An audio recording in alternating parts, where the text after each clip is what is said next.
Irmãos, temos as mãos para cá, vamos orar, apresentando o nome de Deus, o qual está na responsabilidade de transmitir ao nosso coração nesta noite a mensagem, não vida dele, mas do trono da glória de Deus. Certo? Ele vai ser um instrumento usado nas mãos do Senhor para falar conosco, certo? Ele tem a responsabilidade aqui, ele é o arauto para trazer a mensagem aos nossos corações. Amém? Abre o teu coração para receber o que Deus tem para nós. Pai, apresentamos o teu servo, pastor Alcimar, Senhor, a tua esposa, os teus filhos, a tua casa. Meu Deus, reveste, Pai amado, a família dele no teu poder, a tua presença. Sabem que ele está no campo de batalha, muito forte, espiritual, Senhor. Por isso eu te peço, Pai amado, a proteção sobre a tua casa, sobre o teu ministério, sobre a tua família, Pai. E nesse momento o Espírito Senhor possa habitar sobre ele e tomar ele com autoridade aqui neste lugar, porque ele tem a autoridade do Senhor, Pai, para fazer aquilo que, Pai amado, Senhor Deus, eu tenho para trazer a tua igreja, a existência do Senhor, em nome de Jesus. Amém? Meus irmãos podem estar sentados.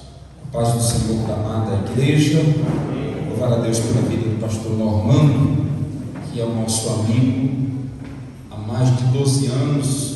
Deus tem nos dado esse privilégio para fazer parte dessas festividades da igreja ao qual o Senhor colocou ele como pastor presidente. É um homem dedicado, juntamente com a sua digníssima esposa, tem trabalhado incansavelmente na obra e no reino de Deus.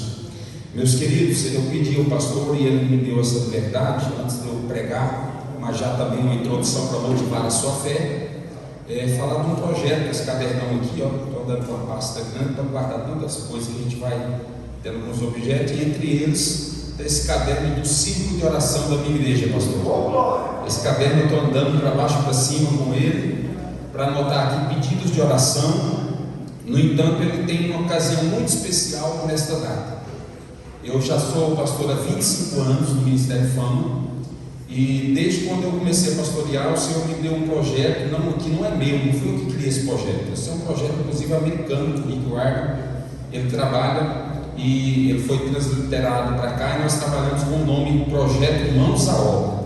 Nós temos aí uns 10 pedreiros e alguns serventes e tantos outros empresários, pessoas que estão conosco, e nós levantamos casa para missionário, reforma, e estamos fazendo um trabalho, já há 25 anos a gente vem nesse trabalho, fazendo, pastor, reforma e trabalhando para casa, fazendo um trabalho social. Tem muita gente que está conosco nesse projeto.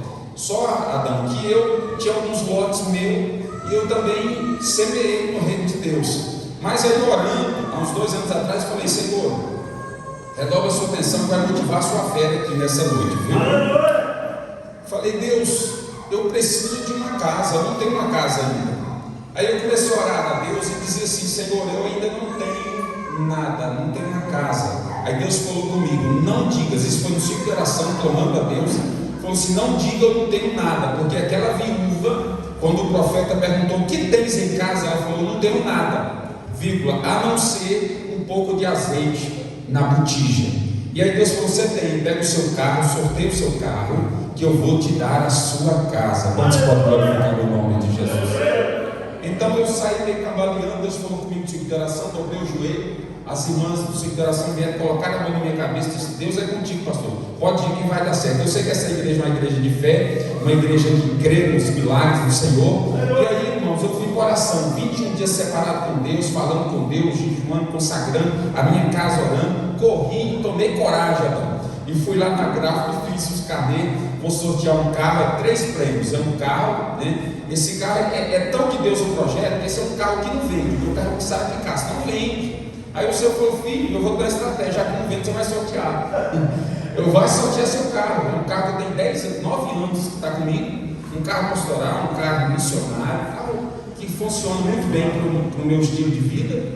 E aí eu vou sortear um carro, vou sortear uma TV de 43 polegadas e um final de semana, 2 diárias em Caldas Novas para 4 pessoas. O Senhor me deu estratégia, reuni a igreja, o povo aplaudiu, apoiou, todo mundo pegou os cadezinhos, foi uma bênção. Aí eu fui para casa e falei assim: Deus, eu quero mais um teste que o Senhor vai fazer comigo. Eu quero mais uma prova que o Senhor está nesse negócio. Eu estou alegre e eu estou feliz. Aí eu estou lá conversando com a Lucélia, telefone toca, um pastor no interior dizendo assim: filho, eu ia vender meu carro aqui, estava incomodado, Deus mandou ligar para você. E o que está acontecendo aí? Eu falei: não, estou sorteando meu carro para me comprar minha casa. Ele falou: eu entendi, porque Deus não deixou vender meu carro. Pode sortear o seu carro, que você não vai ficar a pé. Você já vem buscar o outro aqui, para a glória do Senhor Jesus. Então, não, Deus é tão maravilhoso que Ele faz detalhe. Aí o Senhor me deu duas estratégias. A primeira estratégia é oração. Todo mundo que participar do projeto, coloca o nome no caderno de oração, separa 9 mulheres, tudo foi Deus dando estratégia, separa 9 mulheres, aquelas do coque, que gosta de orar, que está comigo nesse projeto, coloca o nome aí, todo mundo, quem vai ajudar, quem não vai, a Ruth ou você, meu filho, coloca o nome no caderno. Foi a primeira estratégia de Deus, oração, todo dia, orando, e eu abro assim o caderno, eu passo assim a mão bem devagarzinho nos mãos, como se estivesse passando a mão na cabeça dos irmãos, dizendo: Senhor, visita o teu filho, visita a tua filha. É mistério de Deus, né? E o segundo foi a alegria. Deus falou assim: você vai fazer essa campanha com alegria, porque o Senhor alegrou meu coração antes de eu começar praticamente a campanha. Deus já me deu a bênção do carro, e aí eu vim para a igreja com alegria. Como é que funciona, pastor? A igreja que está alegre, os irmãos, todo mundo alegre, pegou, né? Mas Deus falou assim: se alguém, porventura, quiser participar, está feliz, mas não tem dinheiro de você dar carneiro. Irmão, já perdi a conta de quanto carneiro eu dei para os outros. Quantos estão felizes aqui? Aí Deus me dá a revelação do negócio certinho, pastor, porque não é assim também, né? Tem que ser uma alegria do Espírito, tem que haver uma conexão com a revelação. Um senhorzinho veio assim, com a notinha R$10 tremendo, falou: meu filho, me dá um bilhetinho. Falou: meu querido, eu fiz um propósito, eu não vendi um bilhetinho, só vendo o carrinho inteiro. Como eu queria te ajudar, estou tão feliz. Eu peguei os R$10 da mão dele, vou dar aqui, é receber a bênção do Senhor, está no meu bolso. Agora o senhor vai levar um carrinho inteiro, viu? Não é um bilhetinho de 10, é um carrinho. Como assim? Eu falei: não, o senhor está feliz? Então toma carrinho. É carrinho para cá, é carrinho para lá. Quantos podem glorificar o nome de Jesus? Então a obra é assim que Deus faz, irmão. Deus faz milagre mediante a fé. Eu sei que essa igreja é uma igreja que vai ter muitos milagres para contar na área financeira. Quantos creem nisso no nome de Jesus?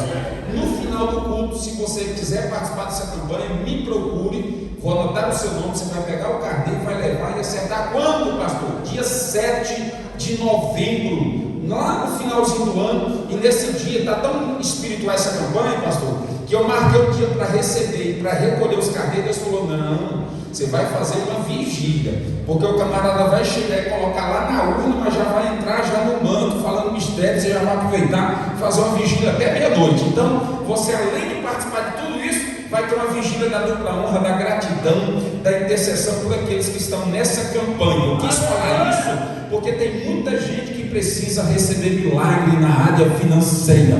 Eu não vim aqui pedir, eu já vim testemunhar do que Deus está fazendo na minha vida para a glória do Senhor Jesus. É assim que Ele faz. Abra sua Bíblia no livro de Jonas. A palavra que o Senhor me deu está lá em Jonas capítulo 1, versículo 6. E eu vou entregar o recado do Senhor aqui nessa noite. Eu tenho uma frase que é minha, e não é que eu copiei de internet, e diz assim: só dá glória quem é crente. Vamos ler lá em Jonas, livro do profeta Jonas, capítulo 1, versículo 6. Chegou o mestre do navio, eu vou ler em 3 versões. Chegou o mestre do navio e disse: que se passa contigo? Agarrado no sono, levanta-te, invoca o teu Deus. Talvez assim esse Deus se lembre de nós, para que não perecemos. Essa é a Bíblia Chat. Segunda versão: o capitão do navio dirigiu-se e disse: como você pode ficar aí dormindo? Levanta-se e clame ao seu Deus, talvez Ele tenha piedade de nós e não morramos. Essa é na linguagem NVI. Agora na linguagem do Eugênio Peterson, que é uma linguagem contemporânea, que ele levou 40 anos para escrever essa Bíblia, para passar para os novos convertidos, né, na versão para que eles entendessem. Diz assim: o capitão acordou e disse: o que está fazendo aí, dormindo? Levanta-se e vá orar ao seu Deus, quem sabe Ele veja que estamos em apuros e nos salve. Isso é na linguagem contemporânea. Pastor, e da linguagem, aí eu criei uma linguagem minha, essa aqui é minha, VNC, tá? Versão nordestina criativa. Ó cabra, que danada é isso? Homem, tu tragédia dessa, levanta logo e vai clamar ao teu Deus. Vai, quem sabe Ele te compadece de ti e de nós também, porque senão tudo vai para o beleléu e nós vamos virar comida de peixe. Quantos creem que Jesus já começou a falar aqui nessa noite? Pode dar uma glória para Jesus. Aleluia. Meus irmãos, o tema da campanha é Desperta, ó igreja. Qual é o tema da campanha? Pouco barulho para muita gente, já tem muita gente no culto. Qual é o tema da igreja, da campanha? Aleluia, diga comigo, desperta, diga levanta e clama. Aleluia, desperta, levanta e clama. Em 1887 foi criado o primeiro despertador. Esse despertador foi criado por um americano, Levi. Não vou falar o sobrenome dele aqui, porque o que me derruba é o inglês, né? Ele vai criar um despertador, só que o despertador dele era só para ele. Ele consegue despertar às 4 da manhã. Então ele colocou para ele, mas no ano de 1847 já foi criado um despertador que conseguia ter ali assim agora o seu cronograma, tudo certinho, para colocar de forma ajustável, de forma mecânica, ajustável. E nós sabemos que esse despertador mudou a vida de toda a humanidade. A partir do dia que criaram um despertador ajustável, colocou para trabalhar, nós perdemos então alguns encantos da vida, né? Porque antes do despertador era o galo. Algumas pessoas levantavam pela manhã bem cedo com o galo cantando, alguns eram mais de madrugada, outros eram quando o sol queimava na testa dele, ele levantava. Então cada um tinha, né? Pelo dia, pelo barulho, né? Do movimento, então ia acordando. Mas nós sabemos, irmãos, hoje, com a modernidade, existem vários tipos de despertador. Tem despertador que ele sai andando e você sai correndo atrás dele na casa. Para quê?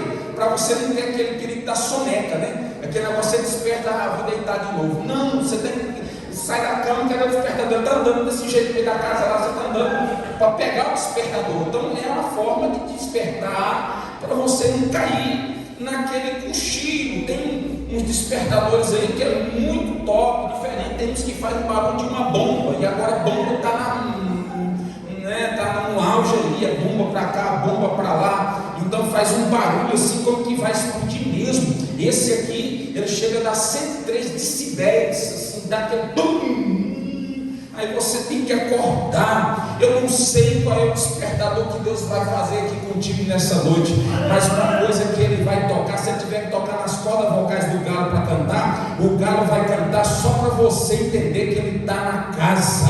Aleluia! Se Jesus precisar tocar aqui naquilo que é minucioso da sua vida, só para te colocar de pé, pode ter certeza que o nome de Jesus será glorificado na tua vida. Aqui nós lemos um texto de Jonas, que é um texto minucioso, detalhado, rico, profundo. É um texto que vai falar para toda nós a igreja, que muitas das vezes nós estamos comprando a passagem errada para um lugar errado. Deus manda ele para Nínive, ele pega o contrário, na região sudeste, ele pega totalmente o contrário, e ali agora por volta de 400 quilômetros de distância ao norte da Espanha, e ele vai fugindo fora da direção de Deus. Ele compra, ele chega em Jope e tem um navio descendo para Tarse. Ele compra a passagem e vai lá para o porão do navio e se esconde. Eu gosto de Spurgeon quando ele diz assim, que Satanás sempre tem um barquinho preparado para quem quer fugir da presença de Deus. Escuta o que eu vou te falar aqui. Tem gente que quer fugir da presença de Deus, aí Satanás prepara um barquinho para você, você entra. Só que eu sei que vai dar agora, só quem é crente agora. Do mesmo jeito que Satanás prepara um barquinho para quem quer fugir da presença de Deus, Deus tem um peixe lá na frente preparado para conversar contigo. Nesta noite o Espírito diz à igreja, Salmo 139, não tem como fugir da presença do Senhor. Se você subir, Ele está, se você descer, Ele está. Aonde quer que você vá, existe um atributo que é só Deus que tem, onipresença.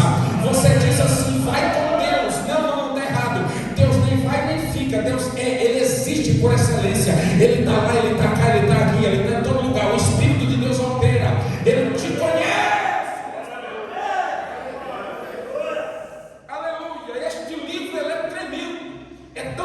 Jesus vai citar no Mateus capítulo 12, versículo 42, ele vai falar de Jonas, é o sinal que haveria da morte, ressurreição de Jesus.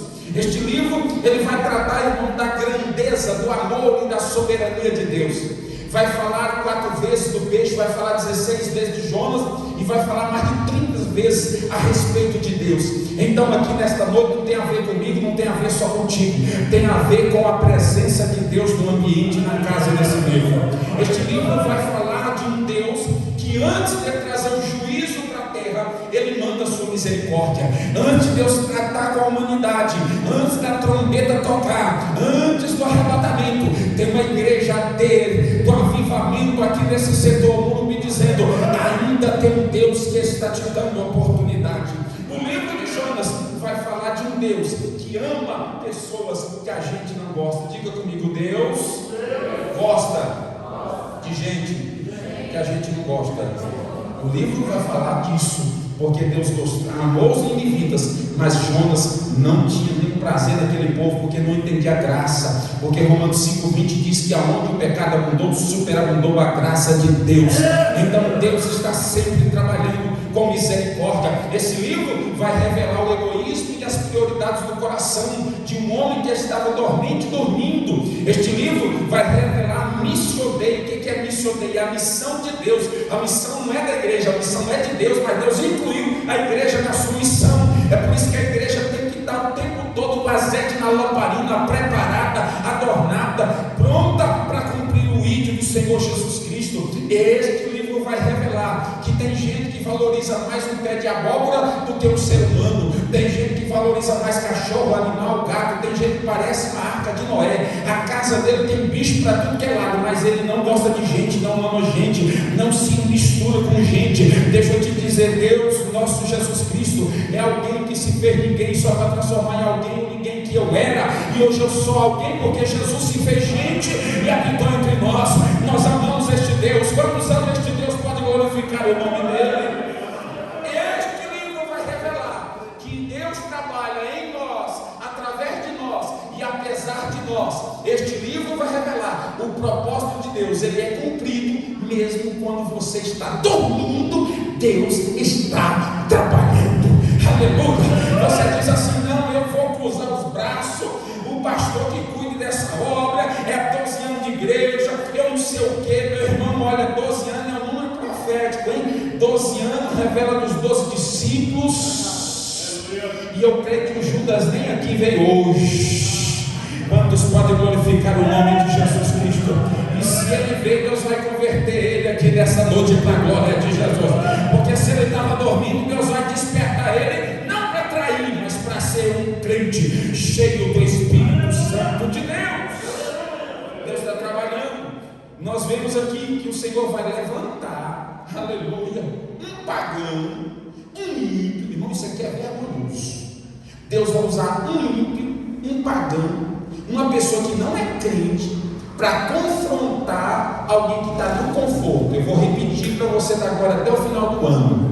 Toda vez que Deus quer despertar um crente, Ele sempre vai trabalhar no desconforto, no confronto, para aqueles que estão no conforto. Vocês sabiam que tem uma teologia hoje, chamada teologia do conforto? Hoje todo mundo quer armar uma rede na árvore da vida e ficar se balançando. Ó céu, lindo céu, céu, não quer trabalhar, não quer fazer a obra, quer cruzar os bracinhos, quer cochilar, dar roncando e chega barba, tá aquela teologia assim: não, Deus é que é meu servo, vem cá me servir, Deus, faz alguma coisinha para mim aqui, Deus.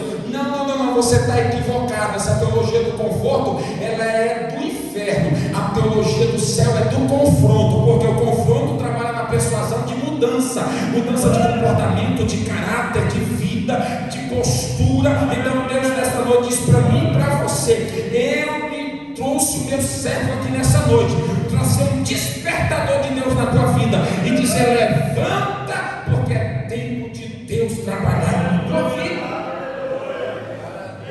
Tragédia, meus irmãos, um ímpio ter que confortar, ter que confrontar. Irmão, olha, as pedras estão clamando. Porque a gente fica assim dizendo: volta Jesus, vem Jesus, volta Jesus. Mas sabe quando é que Jesus vai voltar? Quando você evangelizar, ganhar alma, ganhar pessoas para o reino, trabalhar. Quanto mais a igreja trabalha, mais o relógio de está se cumprindo para chegar à meia-noite. Quanto mais a igreja evangeliza, tem 120 mil almas precisando do reino, precisando de Deus, e tem gente dizendo: não, deixa para o outro está dormindo, o azeite já acabou, não sei o que. Meu irmão, em nome de Jesus, nessa noite, entenda: Deus não vai permitir que você peque com sucesso, e nem fique nesse sono da negligência, da displicência, num sono desapercebido, porque Deus nessa noite diz: levanta-te dentre os mortos, ponte em pé, porque Cristo te esclarecerá. Essa teologia do conforto, ela é muito terrível, e quando ela vem, ela nos anestesia para que a gente não faça nada. Irmão, hoje, como está difícil as pessoas assumirem postura na igreja, liderança na igreja, cargos na igreja, às vezes antes do final do ano a pessoa já acabou o combustível, tem uma gotinha de azeite mais, ainda está pedindo emprestado para os outros, já não tem mais combustível, e aí ele quer só parar e ficar quietinho ali no canto dele. Sabe uma coisa? Eu vou estacionar, eu vou lá para o porão do navio, vou ficar escondidinho aqui, quietinho, até essa tempestade passar. Estou vendo que o pastor que está uma grilo lá fora, lá, e eu leio, o negócio está feio lá fora, deixa eu me esconder. Irmão, Deus vai usar alguém para te sacudir nessa noite agora. Deixa eu te dizer que eu sei que só dá glória quem é crente mesmo, mas segura aí. Quando você está no seu conforto, Deus vai te tirar desse conforto para que você tenha crescimento. Diga comigo: crescer dói, às vezes é confrontador, mas você tem que crescer. Tem hora que a gente tem que chamar o camarada no gabinete e dizer para ele: irmão, se converte em nome de Jesus, muda de vida em nome do Senhor, busca o Senhor Jesus, se enche do azeite do Espírito Santo, porque, meu irmão, eu nunca vi um crente cheio do Espírito Santo que ele dorme na época da tempestade, que ele dorme na época do furacão. Não, porque tem gente assim, e se a casa cair, ele está cantando: deixa de cair, a casa está quase caindo, e o negócio está horrível isso, aí ele está dormindo. Mas se Jesus estiver na tua vida, fica tranquilo que você vai levantar-se erguido por Deus, e a glória do Senhor vai resplandecer na tua vida. Quando Deus usar o pastor para te apertar no canto, é o despertador de Deus. Quando aquela irmãzinha, outro dia, pastor, uma mulher fez uma campanha conosco de circulação. Se ela estiver assistindo, que glória a Deus, se converta. Escuta, você está fazendo campanha de circulação, clamou a Deus e fez aquele negócio. Aí o Senhor mostrou já para a irmã do meu lado assim: o pastor, Deus me mostrou que o marido dela volta, mas ela sai da igreja. Aí ela saiu, aí a irmã falou: olha, irmão, Deus me mostrou que você tem que vigiar, Deus é contigo, Deus está fazendo tua obra, mas não troque Jesus por nada. O marido voltou e ela deixou Jesus e abandonou a casa, abandonou a fé, abandonou tudo, para ficar com o marido meio que atribulado ainda, daquele que não valia a pena muito não, atribulado, batia nela, tem amante para tudo quanto é lado, uma bagunça paterna. Quem se ama não se permite esse tipo de coisa, mas tem gente que é tão terrível que, além de abandonar Jesus, não tem nem amor próprio também para consigo. E essa pessoa estava andando para lá, e depois ela saiu dizendo: não, eu saí, não sei o que, porque a irmã me falou um negócio lá duro. A irmã Lida disse: não, irmão, deixa eu te falar aqui, palavra dura não tira crente da igreja. Sabe o que tira crente da igreja? É pecado. O pecado tira muita gente, porque aqui é o seguinte: ou muda de vida ou muda de igreja mesmo. Tem que ter compromisso. É assim? É uma espécie de caiado convertido. O bandido ou muda de vida no estado de Goiás ou muda de estado. Aqui é um cangaço de Jeová. Jesus pega o camarada e fala: ou você se converte ou você sai fora, porque aqui é uma olaria de Deus, e só quem é barro na mão do oleiro sabe o que eu estou dizendo. Quantos podem glorificar o nome de Jesus aqui? E Deus vai confrontando, irmão, porque crente é assim mesmo, é igual clara de ovo: quanto mais bate, mais cresce. Quanto mais a chibata está vendo longo, mais o glória vem na boca. É o nome. Fala a verdade. É Deus te despertando, é Deus te acordando. Tem gente, irmão, que quando tudo está bem, ele está tranquilo, ele não move uma palha, mas é só a coisa arrochar. Tem dia que eu vou para o sítio dela, essa igreja, tem dia que eu assusto assim, eu levanto e falo: tu está entrando ali. Aí ele não está entrando lá para cá. Eu falei: já na hora, irmão, não precisa nem orar para Deus revelar. Termina e fala: está tudo bem lá, tá não, pastor, isso, exame médico, não sei o que, é só arrochar um pouquinho, meu irmão. Faz tudo que é campanha: ora por mim, ora por mim, ora por mim, ora por mim, ora por mim, Deus sou calma. Aquela que eu vou pôr a mão, Deus sou calma, não põe a mão, não, deixa eu dar uma balançada no navio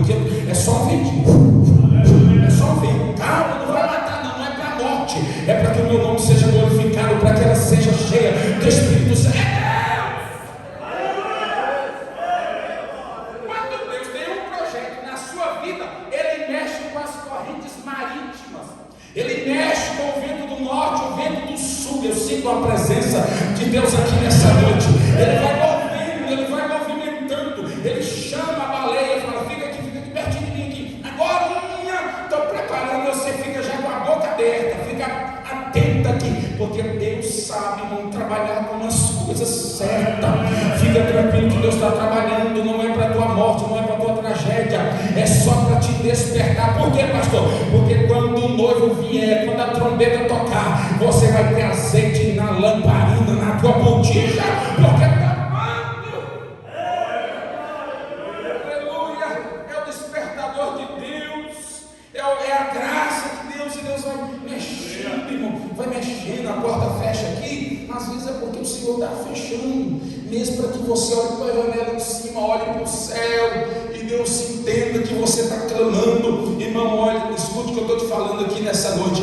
Deus sempre trabalha, às vezes, com fel, com amargo, com aquilo que nos faz, às vezes, até ficar assim atônito, mas é para que Ele seja glorificado em nossa vida.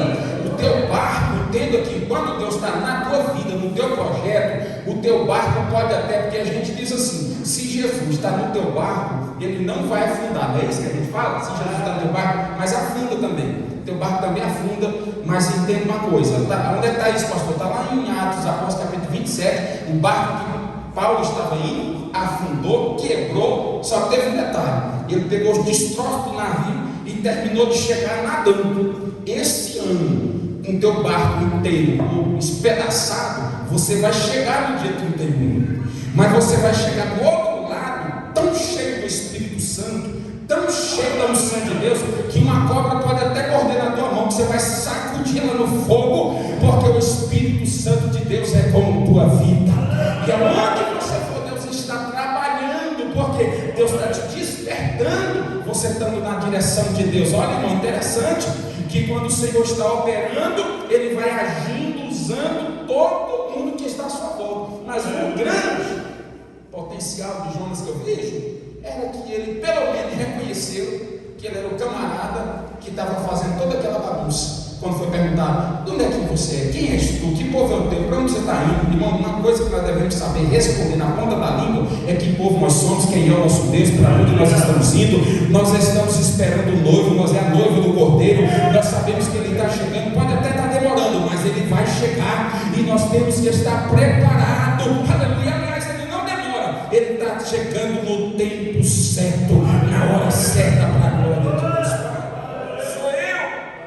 Deus está nos despertando para que a gente volte ao primeiro amor. Paulo fala em Efésios: desperta tu que dormes, levanta-te dentre os mortos. Ele está falando para a igreja de Éfeso, uma igreja que estava adormecida, uma igreja que tinha perdido o primeiro amor. Sabe por que às vezes Deus permite tudo isso na nossa vida? Para nos dar uma sacudida, é para que você volte a ter aquela paixão no princípio. Sabe, Stott vai dizer o seguinte: que a igreja de Éfeso estava igual aquela mulher que está casada, mas perdeu o amor para o marido. Sabe, aquela mulher que está com o marido assim, não tem mais prazer em fazer comida, não tem prazer de dar carinho, não tem prazer de estar perto do esposo, não tem prazer de estar do lado dele, não está sempre abandonando o companheiro. É assim, tem gente desse jeito, desprezando o noivo. Mas deixa eu te falar que o noivo está vindo buscar uma igreja apaixonada, uma igreja que é apaixonada por ele e não abre mão por nada.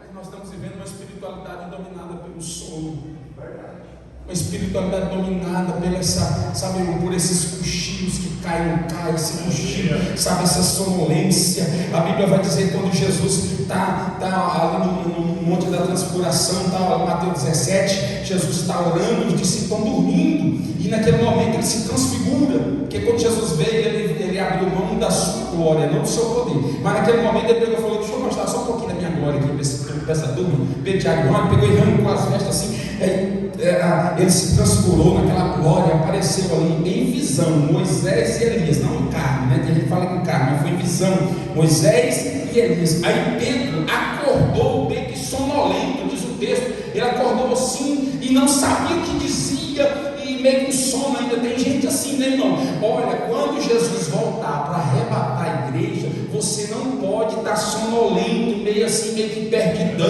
não sabendo que rumo que vai, não. Você vai levantar com uma pessoa que dormiu bem, o sono do justo, o sono do descanso. Você já levantou atordoado? Não é esse sono do atordoado não. Pedro falou, vamos fazer uma tenda para ti, outra para Elias, outra para Moisés. Aí Deus lá do céu bradou, não, vamos cobrir esse povo todo, vamos cobrir só Jesus, olhar só para Jesus. Sumiu já Elias, já sumiu Moisés. Tem muita gente, irmão, olhando para o homem na terra e está esquecendo de olhar para Jesus. Deixa eu te dizer nesta noite, se você é a noiva do Cordeiro, olhe para Cristo, porque Ele é o noivo da igreja. Quantos podem glorificar o nome de Jesus?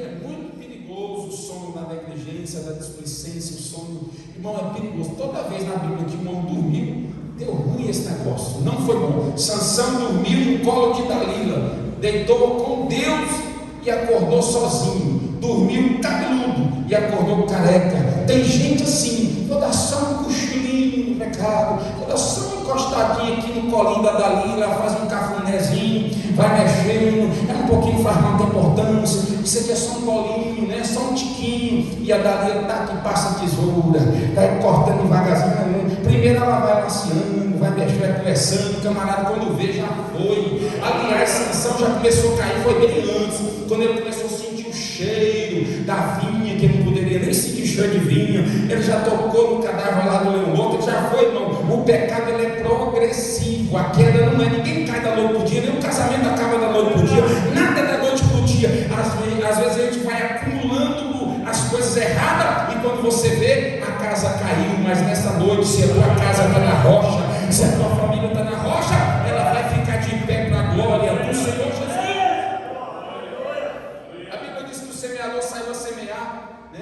E ali porque o semeador dormiu, o inimigo semeou um joio. Quando você dorme, há um perigo do inimigo vir e semear um joio. Irmão, nós estamos num ambiente como esse aqui, no ambiente da palavra, no ambiente onde o Espírito Santo, eu estou sentindo a presença do Espírito aqui nessa noite.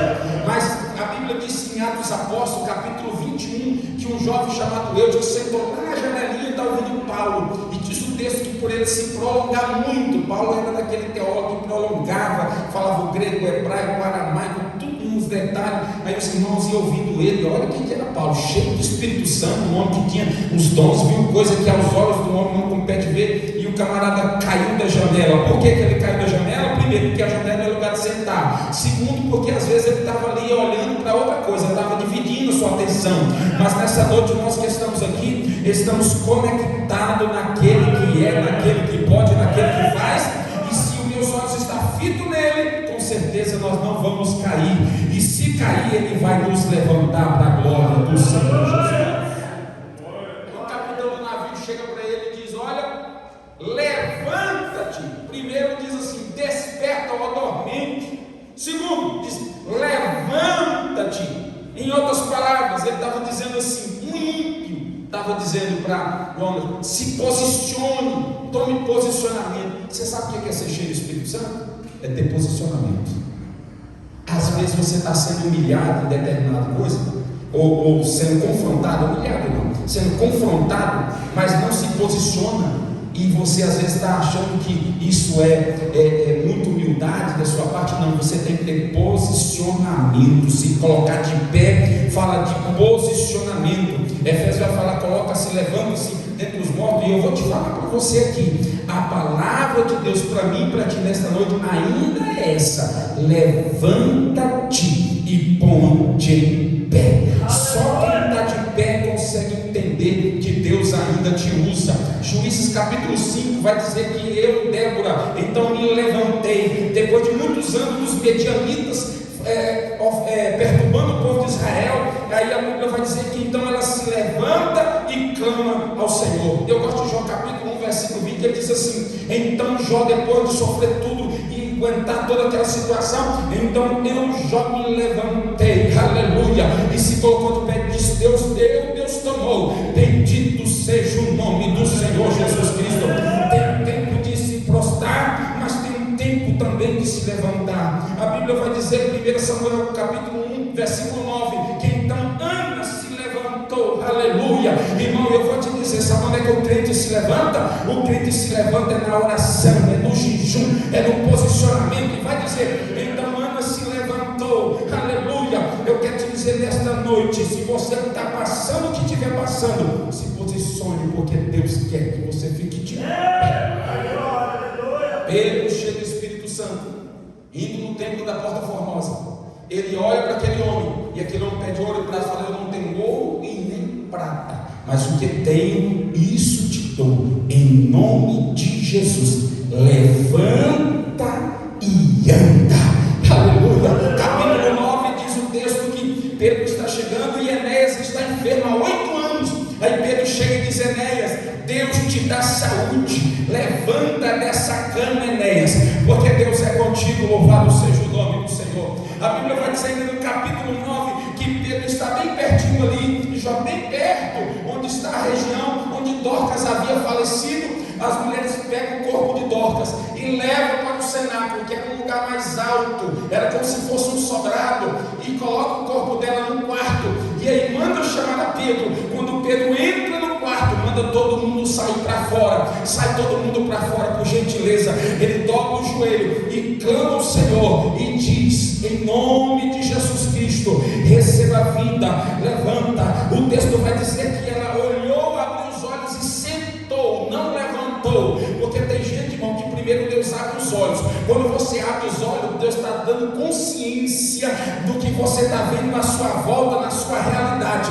Mas só abrir os olhos ainda não é o suficiente. Deus quer que você fique de pé. Deus só não quer que você tenha visão do mundo. Deus quer que você pratique a visão que Deus está dando nesse mundo para você. E o texto vai dizer que então Pedro levanta, estende as mãos e diz: levanta, Dorcas, e ajuda ela a levantar, e a Dorcas sai andando. Nesta noite o Espírito Santo de Deus vai pegar na tua mão e dizer: levanta e anda em nome de Jesus.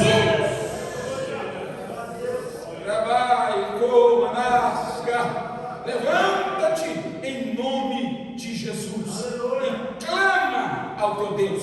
Precisamos despertar, abrir os olhos, mas precisamos levantar. Mas aí aqui agora ele vai dizer assim: agora você clama o seu Deus, porque nós já estamos clamando o nosso. Olha só, tem ímpio, tem católico, tem gente que está orando muito mais do que crente. Irmão, aí ó, o povo que vai para a Trindade, esses dias eu até brinquei com meus obreiros, que é militar, eu tenho 4 militares na igreja lá, tem 2 que eu vou disciplinar eles lá, porque é policial, e foi convidado para ir à Trindade a pé. Foram à Trindade a pé. Ele falou: não, pastor, mas eu fui convocado. Falei: vai, pode ir, depois nós conversa, você está chegando. Então eles foram a pé. Eu sei que é osso do ofício, tudo bem, uma brincadeira à parte, mas no entanto, tem muita gente aí que serve a Deus de madeira, de prata, de barro, de gesso, que está pagando um preço, meu irmão, no clamor, na reza, na oração, no Pai Nosso, está naquela fé, e nós estamos assim, faltando combustível, com tanque, na reserva, sem força, anêmico, sem sabe, sem tutano, sabe, sem a unção do Espírito Santo. Mas nessa noite Jesus está dizendo assim: olha, eu vou despertar. Como é que eu faço?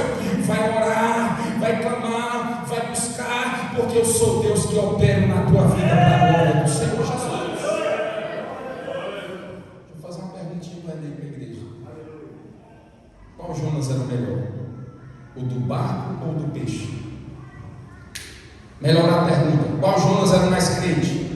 O do porão ou o que estava no vento do peixe? Por quê? Arrependimento. Que mais? Que mais? Qual a dica? Que mais? Diga: ele estava orando.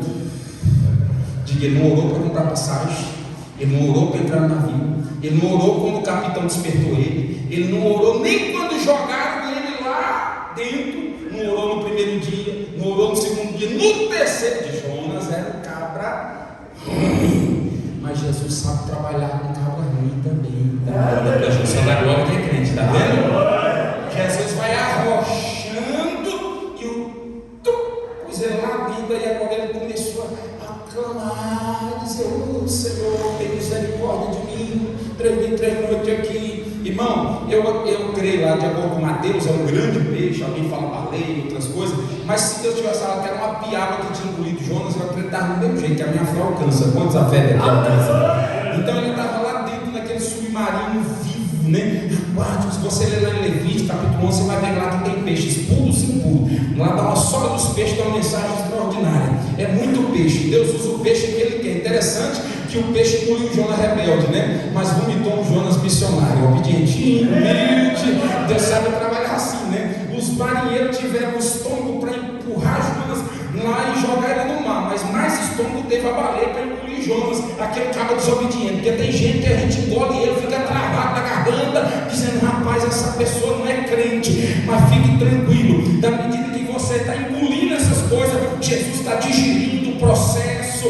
Deus está trabalhando com peixe, porque Jesus sabe trabalhar muito bem com peixe, peixe grande, peixe pequeno, de todo jeito. Nesta noite, inclusive, tem peixe aqui que ele pode jogar a rede e pegar você aqui nessa noite e dizer: vem cá, eu vou te puxar com o meu anzol de Jeová e vou te colocar também na minha direção, porque o Senhor é Deus que trabalha. Deus trabalha em quem ora e em quem não ora. Então, o melhor Jonas era o do peixe, porque ele orava. Você que está aqui nessa noite, qual é a sua melhor versão? A do barco ou a do peixe? A do carrão agora ou a do carrinho? A da casona ou a sem casona? Como é que é? Do solteiro, do casado, como é que está a sua vida? Deixa eu te falar, Jesus está contigo aqui nessa noite, te dando um ânimo, dizendo: experimenta um pouquinho da minha presença, da minha obediência, da minha graça, porque se você for obediente, eu vou te honrar. Porque enquanto Jonas estava desobedecendo por cima, tinha um peixe obedecendo por baixo. Deus sabe trabalhar, irmãos. Às vezes o animal irracional é mais obediente do que o animal que somos nós racionais, né? Quantas das vezes na Bíblia você viu um animal irracional obedecendo a Deus, né? Uma jumenta travando e Balaão batendo na jumenta, e a jumenta um rolho e Balaão batendo, e até que a jumenta abre a boca e vinha para trás: que eu fiz contigo, oh seu infeliz, né? Eu sou a jumenta, mas na verdade você que está parecendo um jumento. Está vendo um anjo do Senhor na frente? Irmão, Deus trabalha da forma como Ele quer. Ele pega o corvo aqui, traz para Elias, ele pega o jumento e ele vai trabalhando. Deixa eu te falar aqui nessa noite: você não é um animal irracional, você é uma semelhança de Deus. Nós temos um psicólogo aqui nessa noite que pode falar melhor do que eu. Você tem um córtex pré-frontal do raciocínio lógico, aquilo que te deixa você ser diferente de um animal irracional. Essa parte aqui é onde você tem raciocínio, é onde você pensa, onde você analisa, onde você reflete. Mas o que é que te faz igualzinho o animal lá fora? É só essa amígdala aqui que tem aqui atrás, meu querido, que todo animal tem essa amígdalazinha. Você está às vezes vivendo igual um animal irracional, mas Deus está dizendo: nessa noite eu vou irrigar o teu cérebro, a tua cabeça, e vou fazer todas essas sinapses espirituais para que você tenha uma vida cheia do Espírito Santo, na minha vontade, na minha graça, porque eu te chamei para ser diferente. Só quem pode glorificar o nome de Jesus aqui. Quando a gente ora, Deus muda a rota da nossa vida. Quando a gente ora, Deus nos desperta. Irmão, olha, tem 3 coisas na vida do crente que faz ele despertar: oração, jejum e palavra. Se você jejumar, orar e ler Bíblia, você, irmão, é despertadíssimo. É aquela pessoa antenada, aquela pessoa que está conectada no Wi-Fi espiritual. Deus fala, você pega. Deus fala isso aqui, você interpreta. Vem um profeta que não é de Deus, você fala: isso não é de Deus. Você está o tempo todo muito bem conectado. Agora, quem não ora, não jejuma, não lê Bíblia, irmão, a gente até da parte do Senhor pensa até que é crente, mas é quando Jesus diz aí: vem o noivo, você fica de fora, porque não tem azeite, não está preparado. Mas Jesus fala comigo e contigo aqui nessa noite, dizendo: aquele que me busca no joelho, na oração, no jejum, na consagração, é pagando o preço que compra azeite, é pagando o preço que tem azeite na lamparina. Quantos aqui quer receber essa graça? Aleluia!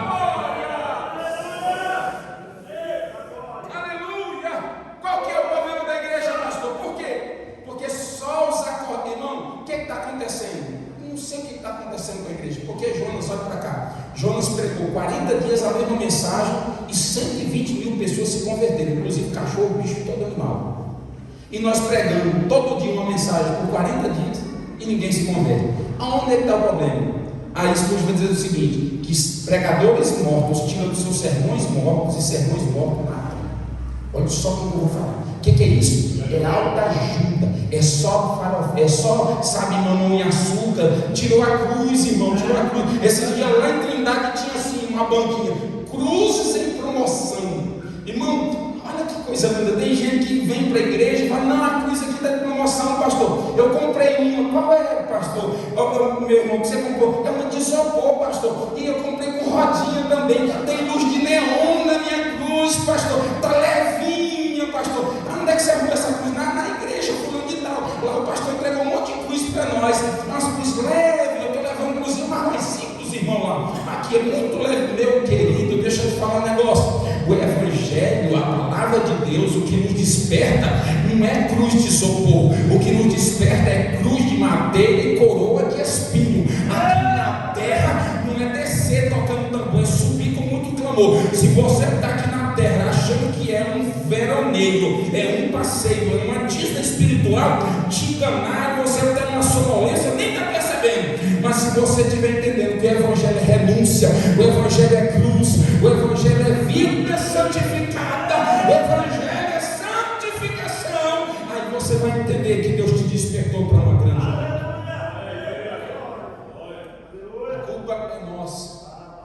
Do púlpito, nós estamos anestesiando o povo, e o povo está dormindo, porque é nós que estamos anestesiando, porque a palavra já não é mais uma palavra que está em Hebreus 4,12, que corta e vai ter divisão da alma e do espírito, vai ter juntas e medula. Já não estamos pregando mais como Estevão, capítulo 7 de Atos, versículo 53, que quando ele pregava, o povo rangia os dentes. Irmão, olha, quando a mensagem não te faz refletir sobre a santificação, conversão, regeneração e glorificação no futuro, então essa palavra foi só balela. A palavra que muda é aquela que te confronta, aquela que te diz: ou você muda de vida, ou não sobe no arrebatamento, ou tem vida santa, ou Deus não tem compromisso contigo. Quem subirá ao monte do Senhor? Aquele que é limpo de mão, puro de coração, que não entrega sua alma, vai dar de jura enganosamente. Aquele que é santo, santifique-se mais ainda. É desse evangelho que eu estou pregando aqui. Quantos são amados do Pai aqui? Aleluia! Entende que a cruz, só o homem crucificado pode pregar o evangelho da cruz. Só aquele que foi regenerado prega o evangelho da regeneração. Só aquele que foi santificado prega o evangelho da santificação. Nesta noite o Espírito diz à igreja: vamos trazer novamente, aleluia, amém, irmãos, que a gente possa mostrar as marcas da cruz de Cristo. As pessoas não renderão ao Senhor. Sabe o que o povo hoje está perguntando? A mesma pergunta que Tomé fez para Jesus. Tomé falou assim: me mostra as tuas marcas aí. Aí Jesus mostrou a marca dos pregos. E aí hoje o homem lá fora também está falando: igreja, deixa eu ver as marcas de Cristo.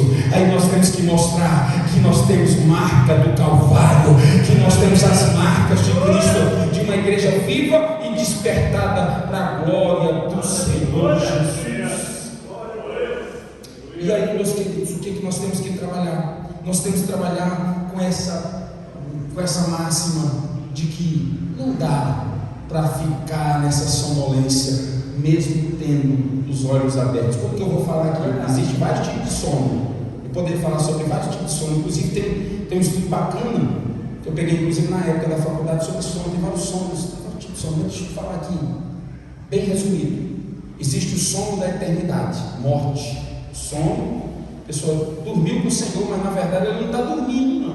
Ele está no paraíso com Deus. Ele não fica conectado com nós aqui, porque ele está lá com o Senhor. Depois que Jesus ressuscitou, levou todos, para o paraíso, está lá com o Senhor. É uma antessala do céu. Esse é um sono. Existe um sono que a pessoa está de olho aberto, mas está dormindo.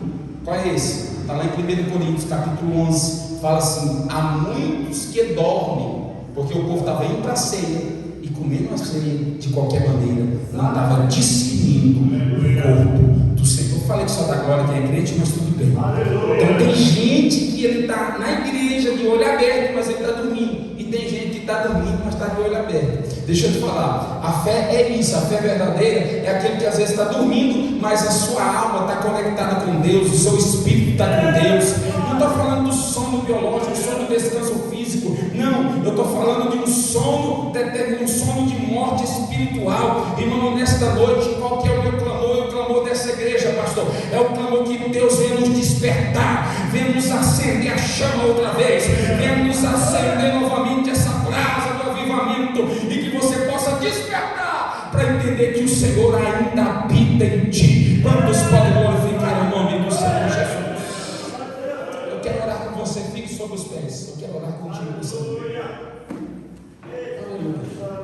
escute o que eu vou falar aqui, para concluir a mensagem. Em Atos Apóstolos vai falar que Estevão caiu da janela. Paulo desce correndo. Quando Paulo chega lá embaixo, aí Paulo olha ele e diz: a vida dele, a alma ainda está nele, fiquem tranquilos, ele não morreu. Escute o que o Espírito diz à igreja.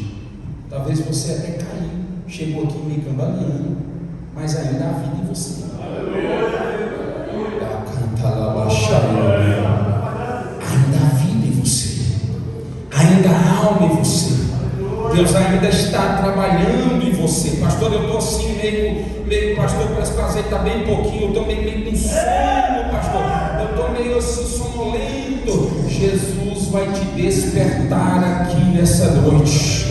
Jesus vai te dar um sacolejo santo aqui. Eu não sei o que ele vai usar para isso, qual é a circunstância que ele vai usar para você se despertar, mas escute o que o Espírito diz à igreja. O Senhor está dizendo para ti: ainda há vida em você, ainda há alma em você, ainda há esperança em você. Você está dizendo: pastor, eu morri porque eu vi que não era para ver, eu estou meio com sono, pastor, eu estou meio assim, pastor, eu estou desanimado, mas ainda há alma, ainda há vida em você. Se ainda há vida, há esperança.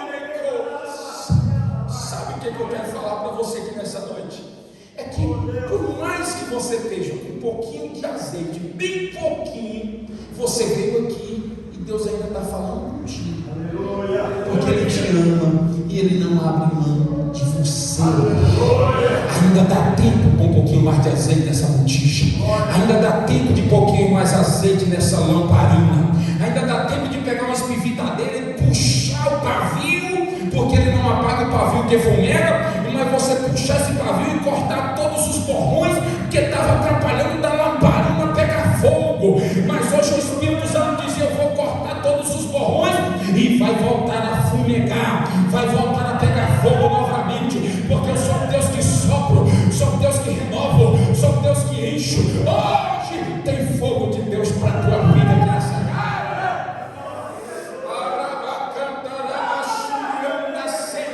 Outra vez Jesus a chama. Acende. Eu quero que você olhe comigo aqui nessa noite.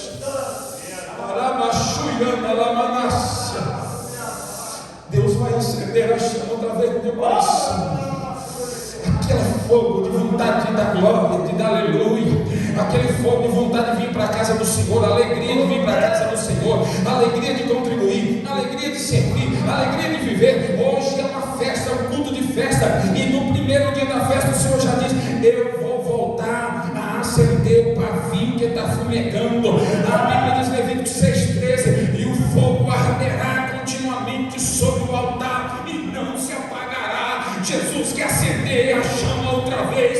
Ainda tem lenha para queimar. Levanta a tua mão quem tem lenha para queimar ainda. Essa geração tem lenha para queimar. Esses obreiros têm lenha para queimar. Deus quer acender novamente. Deus não trabalha com escuridão, não. Se a lamparina apaga, não tem luz. Se não tem luz, tem treva. A treva e a luz não combinam, mas Jesus te acende hoje. Jesus acende hoje.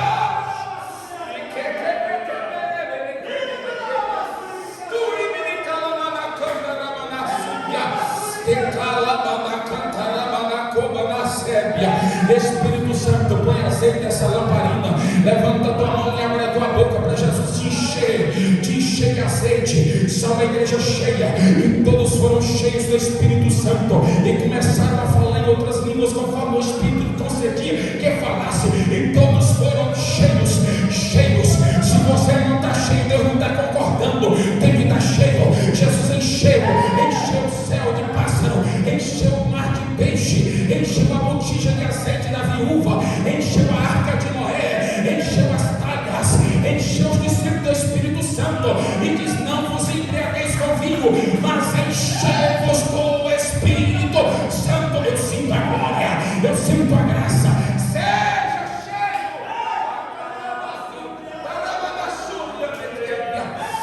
Seja cheio do Espírito Santo. Oh, aleluia, aleluia.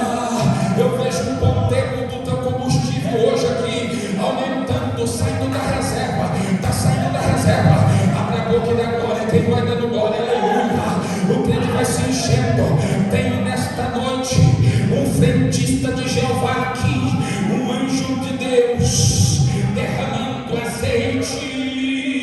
Abre a tua boca, que aí é a tampa, é a tampa, é a bacalabaxa,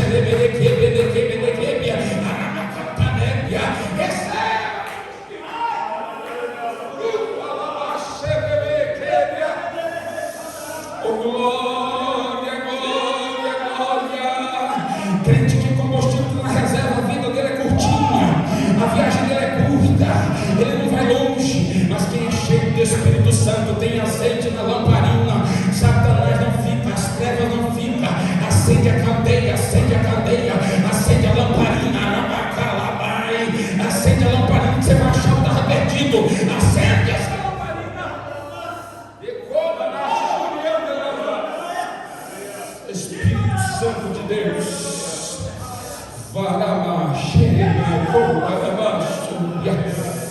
aleluia.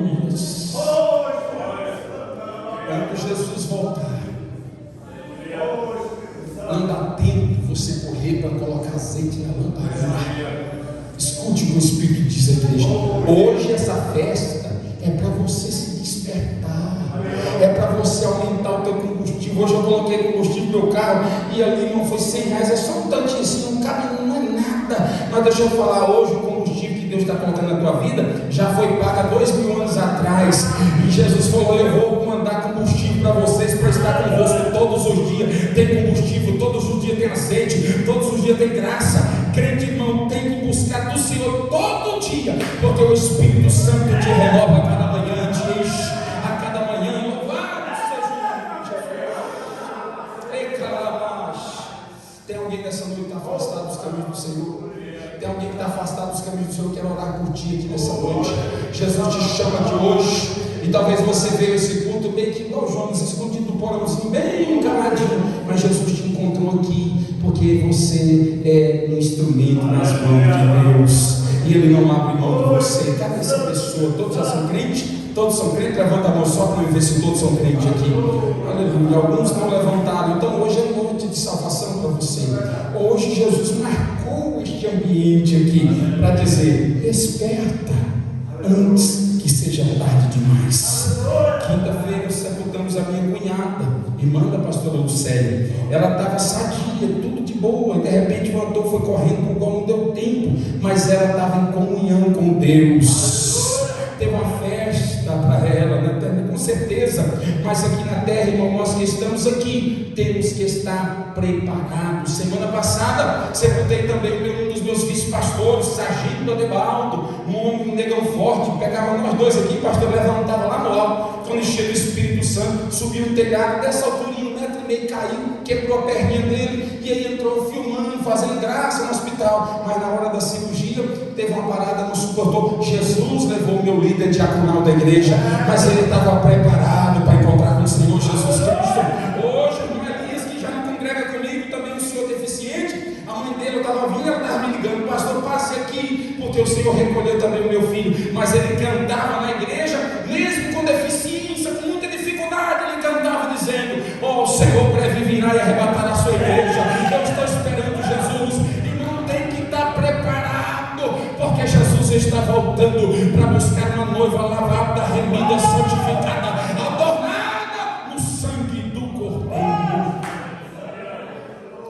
Deus te abençoe. Só quem está preparado para subir, aplauda o nome de Jesus. Deus abençoe, pastor. Todos os seus assentos, Deus abençoe.